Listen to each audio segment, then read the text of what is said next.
नमस्कार, RP recipe आपल्या Marathi YouTube चॅनलमध्ये तुमच्या सर्वांचे स्वागत आहे। तर आज आपण बनवणार आहोत घरच्या घरी एकदम कुरकुरीत अशी शेंगदाणा चिक्की।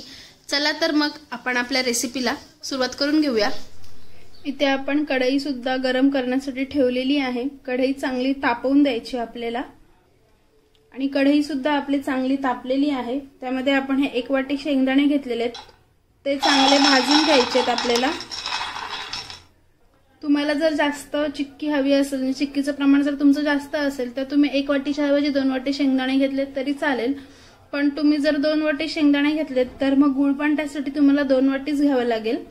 1 वाटी शेंगदाणे असतील तर 1 वाटी गुळ, 2 वाटी शेंगदाणे असतील तर 2 वाटी गुळ। ह्या प्रमाणातच आपल्याला शेंगदाण्याची चिक्की बनवून घ्यायची आहे। आता आपल्याला शेंगदाणे पहिले चांगले भाजून घ्यायचे आहेत पूर्णपणे, अजिबात कच्चे नाही ठेवायचे। त्याची सालं निघेपर्यंत म्हणजे आपल्याला पूर्ण असे भाजून घ्यायचे, एकदम सुद्धा करपवायचे नाही आणि एकदम कच्चे सुद्धा नाही। मीडियम फ्लेवर, मीडियम मध्ये आपल्याला ते भाजून घ्यायचे आहेत, जेणेकरून आपल्याला त्याच्या पाकळ्या करता येतील। शेंगदाणे सतत अलटी-पलटी करत राहायचं म्हणजे आपले खाली करपणार सुद्धा नाहीत आणि मस्तपैकी सर्व शेंगदाणे भाजले जातील। शेंगदाणे थोडेफार असे लालसर दिसायला लागले की आपण त्यांना एकदा चेक करून पाहायचं की झालेत की नाही। ते भाजून आपल्याला थोडे व्हायला पाहिजेत। अजून 2 ते 3 मिनिटं आपण त्यांना चांगले तापवून घेऊयात, म्हणजे चांगलं भाजून घेतल्यावर शेंगदाणे सुद्धा चांगले भाजतील, कच्चे राहणार नाहीत आणि सालं सुद्धा त्याचे पटकन निघतील। इथे आपले शेंगदाणे सुद्धा चांगले भाजून झालेले आहेत लालसर असे, आणि करपायला सुद्धा आता आपले इथे शेंगदाणे लागलेले आहेत, त्यामुळे आपण गॅस बंद करून घेऊया। पहा, इथे मस्तपैकी असे आपले शेंगदाणे सुद्धा भाजून झालेले आहेत। हमखासपणे ह्याच्या पाकळ्या होतात म्हणजे आपले शेंगदाणे इथे भाजून तयार आहेत। आता आपण हे शेंगदाणे काढून घेऊयात। आपले इथे शेंगदाणे सुद्धा थंड झालेले आहेत, त्यामुळे आपण हे एका प्लेटमध्ये आता काढून घेतोय। मस्तपैकी असे आपले शेंगदाणे थंड सुद्धा झालेले आहेत आणि एकदम पूर्णपणे भाजले पण गेलेले आहेत, हे पहा। आणि याची सालं सुद्धा हमखास निघतात, त्यामुळे आता पहिले आपण याची सालं काढून घेणार आहोत। शेंगदाणे भाजून झाल्यानंतर ते गरम असतानाच लगेच सालं काढायला नाही घ्यायचं, 5 मिनिटं तरी त्याला थंड होऊन द्यायचं। म्हणजे शेंगदाणे चांगले थंड झाल्यावर एकदम अलगदपणे अशी एक हात फिरवल्यानंतर लगेच साल निघतो आणि पाकळी सुद्धा लगेच होते। त्यामुळे शेंगदाणे चांगले भाजून ते थंड होऊनच आपण नंतर शेंगदाणे सोलायला घ्यायचे। आता आपण पहिले हे सर्व शेंगदाणे सोलून घेऊयात। इथे आपले सर्व शेंगदाणे सुद्धा सोलून झालेले आहेत आणि सर्व शेंगदाण्याच्या आपण मस्तपैकी अशा पाकळ्या करून घेतलेल्या आहेत। आपल्याला शेंगदाण्याच्या पूर्णपणे पाकळ्या करून घ्यायच्यात, एकही अख्खा शेंगदाणा आपल्याला त्यामध्ये ठेवायचं नाही। इथे आपले शेंगदाणे सुद्धा सोलून झालेले आहेत आणि मस्तपैकी पाकळ्या सुद्धा करून झालेल्या आहेत। आता आपण आपल्या रेसिपीला सुरुवात करूया। आणि इथे आपली कढई सुद्धा चांगली तापलेली आहे, त्यामध्ये आपण हे 2 चमचे साजूक तूप घेतलेला तो सुद्धा मिक्स करून घेणार आहोत।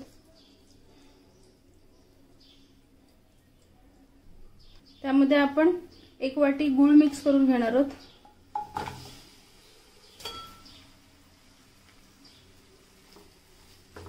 आपल्याला हे गूळ आहे ते आता तुपामध्ये चांगलं एकजीव करून घ्यायचं आहे, पूर्णपणे असं एकदम जाड होईपर्यंत।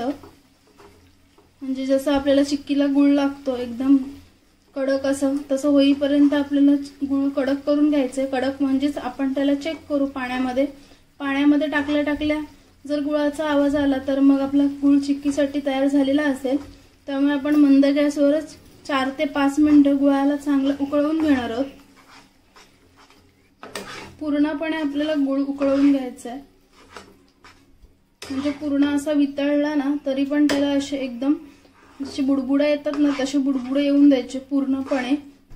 आता आपले ते तूप तर गुळामध्ये पूर्णपणे मिक्स झालेलं आहे। आता आपण 5 मिनिटांसाठी मंद गॅसवर असंच गुळाला अलटी-पलटी करत राहू, म्हणजे पूर्णपणे एकजीव होईल आणि छानपैकी असा आपला चिक्कीचा गूळ तयार होईल।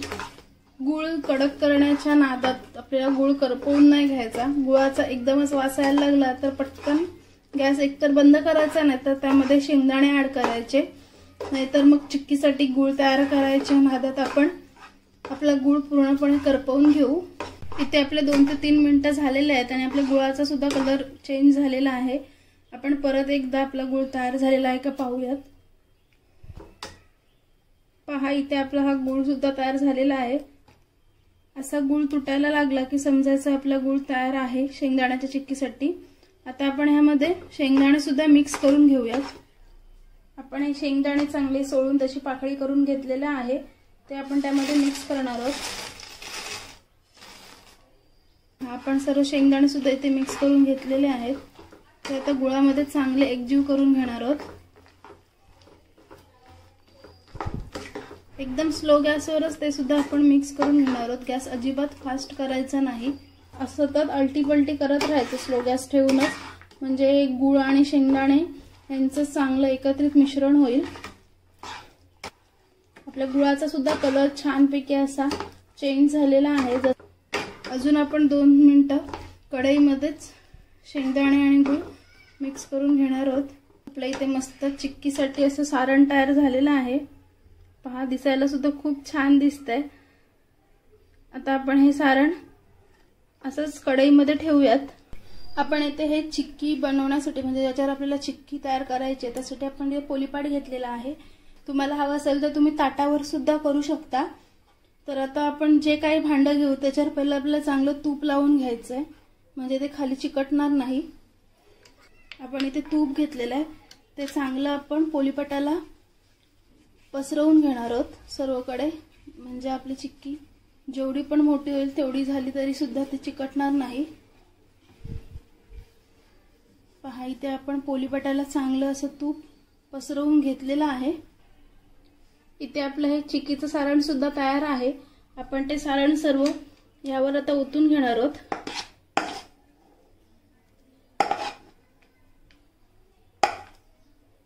गरम असतानाच ते आपल्याला ओतून घ्यायचंय, नाहीतर ते नंतर कडक होतं। आपण हे सारण सुद्धा सर्व पोलीपाटावर घेतलेलं आहे, ते पहिलं आपण कालथ्याने असंच पसरवून घेणार आहोत आणि जे काही कालथ्याला लागलेलं आहे ते सुद्धा आपण काढून घेऊयात। सर्व सारण सुद्धा आपण ह्याला आता काढून घेतलेलं आहे। तुम्हाला हवं असेल तर तुम्ही लाटण्याने जरी करा, नाही तर अशी पिशवी घेऊन पिशवी आपल्या हातामध्ये पॅक करून घ्यायची आणि पिशवीने ते चांगलं मिक्स करून घ्यायचं। पण आपल्याला ते गरम असतानाच करून घ्यायचं आहे, म्हणून आपण इथे पिशवी घेतलेली आहे।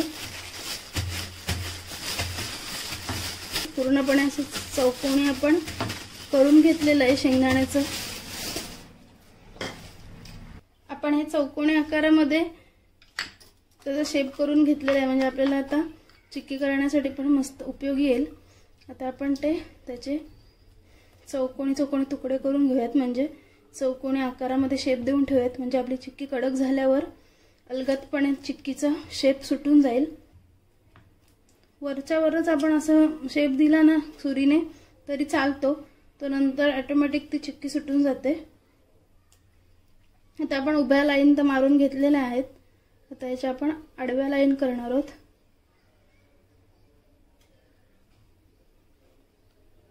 तुम्हाला हवं असेल तर तुम्ही एकदम पातळ सुद्धा करू शकता, पण आपण इथे एकदम पातळ न करता जाडच केलेले आहेत। इथे आपल्या चिक्कीला सुद्धा छान असा कलर आलेला आहे आणि शाईन सुद्धा एवढी भारी मारते। जसं आपल्याला मार्केटमध्ये चिक्की मिळते ती सुद्धा खूप अशी चॉकलेटी कलर मध्ये चमकत असते, तशीच आपली इथे ही घरची चिक्की सुद्धा तशीच चमकते आणि खूप छान दिसते आणि वास सुद्धा खूप छान सुटलेला आहे। इथे आपल्या चिक्कीला सुद्धा खूप छान असा रंग आलेला आहे, एकदम चॉकलेटी जशी मार्केटमध्ये मिळते, एकदम चमकणारी, म्हणजे चॉकलेटी कलर मध्ये एकदम शाईन मारतं शेंगदाण्याच्या चिक्कीला, त्या टाइप मध्येच आपली इथे चिक्की झालेली आहे। आणि त्याचे चौकोनी आपले भाग सुद्धा करून झालेले आहेत छानपैकी असे। आता आपण अर्ध्या तासासाठी ही चिक्की अशीच ठेवूयात, म्हणजे ती पूर्णपणे कडक होऊन जाईल। इथे आपली मस्तपैकी अशी चिक्की तयार झालेली आहे, एकदम कडक। पहा,